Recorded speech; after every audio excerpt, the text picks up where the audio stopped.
और एक मसला ये भी पूछा गया कि औरतें घर में नमाज किस वक्त पढ़ें, यानी औरतों के लिए मुस्तहब वक्त कौन सा है जिसमें वो नमाज अदा करें। अब फिक़ह की जो किताबें हैं उनमें तो ये बात भी आती है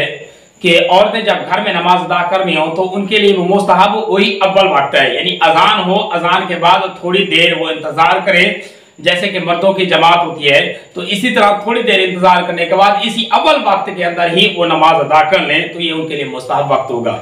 बाकी अगर कोई औरत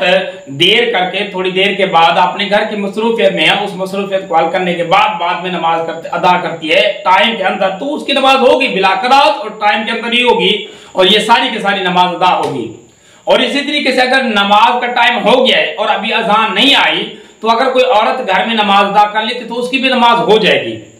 बाकी है मसला यही कि औरतों को चाहिए कि मुस्तहब ये है कि अपने मोहल्ले की मस्जिद जो है ना उसकी अजान हो जाए, उसके बाद नमाज अदा कर लें। हाँ, ये भी मसला समझ लें, अगर मोहल्ले की मस्जिद में अजान ही देर से होती है